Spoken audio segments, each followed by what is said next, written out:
Welcome back to the series of economics for everyone. Last session, if you remember, we discussed about uh, the basic need or the relevance of economic literacy. We have been discussing the last one or two sessions. We had also discussed about the basic idea of the needs and wants. All these things which we had discussed about it.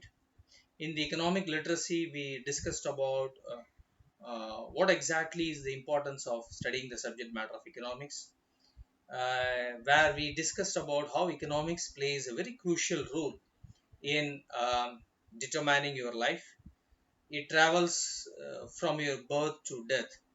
Uh, to quote expert to say that it travels from your cradle to grave. That's what the role economics plays.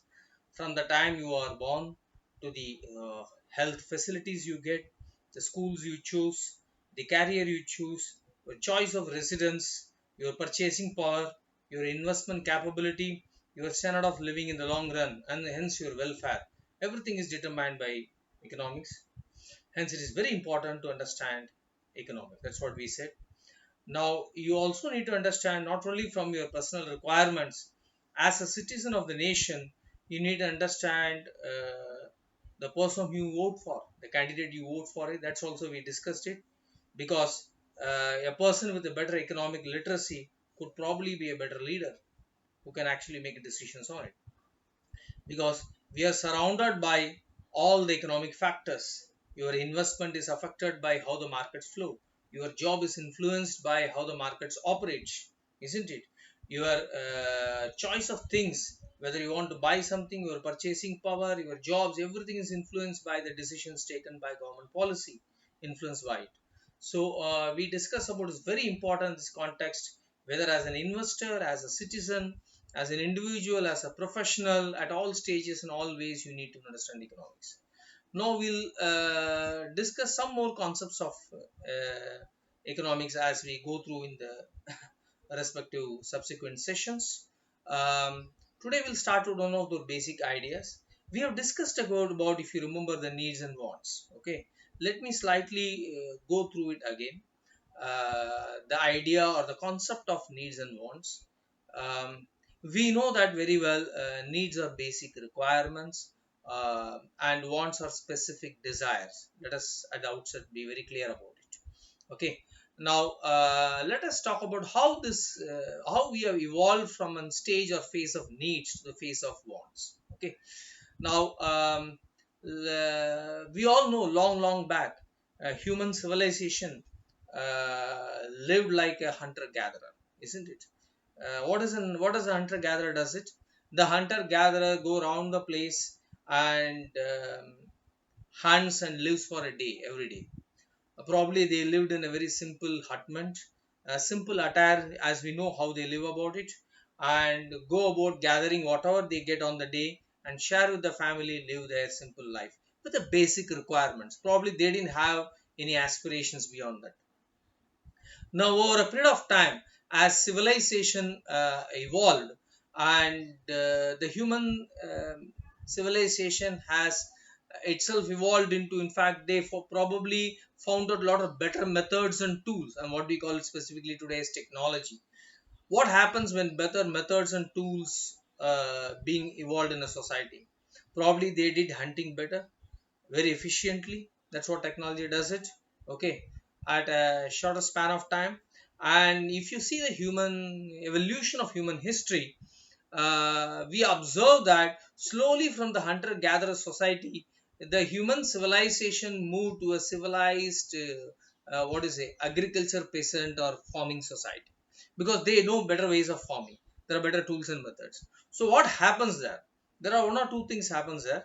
Let us assume probably in the hunter gatherer society, they are not even aware about the kind of resources we possess in this year. Okay, in a society where they evolve to a I would call, it's very interesting to say that with better methods and tools on agriculture or modern agricultural society, they were now aware, probably better educated themselves, um, aware about more resources. So hence usage of more resources, and I would say utilization of resources. in extreme way you can say exploitation of the resources. That's what happens over a period of time. What happens if you have better technology, utilization more resources, probably abundance of produce around them. Now, very interesting to observe, with the kind of population which is slowly evolving, increasing, with very increase in the produce, probably they are left with a lot of surpluses.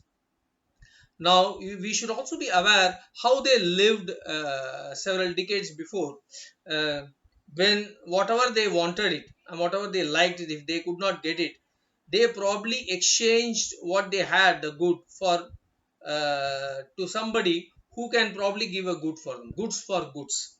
Technically, we call it as barter. Okay. We know, of course, we don't use the word services specifically here. Services evolved over a period of time, so now it is fitting for goods and services. Now this goods and services, what we call it as a barter system. Okay. Now, we are also aware that this barter systems over a period of time has given away to a modern monetary system dominated by money or currency. Okay, because of its own limitation. Okay, that we'll come to discuss later. We are talking about a situation where the hunter gatherer society has moved away from uh, having a contented life of basic requirements to a life of probably abundance around them. So what happens when you have abundance around you? Probably the human being desire to consume more, have a lot of choice, because they have a lot of choice. Okay, increases, so their material requirements probably started increasing, which is one of the crux of analysis of economics. So in the whole process, over a period of time, there is a next phase of evolution where the population itself started increasing. So in this whole case where the population started increasing, here is a case where the resources probably had their own limitations. Let us assume that the hunter-gatherer society, human civilized society, probably went and explored all the areas around them, okay, forest around them, and started utilizing, exploited all the resources. Now it's a time for population to go increase further. So what happens? All despite the technology and utilization of resources, you have a limitation on resources, but you have an increasing population with increasing desires. We said increasing desire means wants. No more the hunter-gatherer society which lived with a contentment, lived had that kind of satisfaction. Probably they want more specific requirement. What do you call it? I know. So I am hungry. I will hunt something and take it. That's fine. Okay. So the head of the family or whoever, like what we call it, may go and hunt certain things. The family will accept. Today I am hungry. I want to have a pizza. I want to have a burger. I am very specific in my requirements, because we have probably tasted varieties, probably thought we have a choice. But we have come to such a positions in millions of years where more and more the population increase, the desire to have more, that is multiple wants have increased, but there is always a limitation for resources. So that forms the main crux of economics, isn't it? So again, economics has come back to an full cycle saying that you have scarce resources but unlimited wants. So the utilization of scarce resources to meet the unlimited wants has become the main crux or challenge of economics. Okay, so interesting. Um, in the current crisis of COVID-19, uh, don't you think we have probably gone back to a hunter-gatherer society? Because with the lockdown around across every part of the globe, what is available is only the basic requirements, isn't it? So this crisis probably should a little bit remind us. We are, in fact, we know we are longing for our pizza or burger or something. We want to go to hotel. We want to go out with friends, family, tour, or go to offices and all those things. But what happens actually has happened is we are probably confined to our own place in even in a complex economy, modern economy like this. Probably, hopefully, for a shorter time, a hunter-gatherer society. Okay, because we have probably increased our choices, our we have what he wants with the kind of restrictions. it is very challenging to go out. Okay, now we can probably you can visualize how the hunter gatherers were lived, but they are quite satisfied with what they had. The issue is not about the availability, it's all about our satisfaction, isn't it? That's what we call in economics as utility. Thank you, we'll meet for the next time.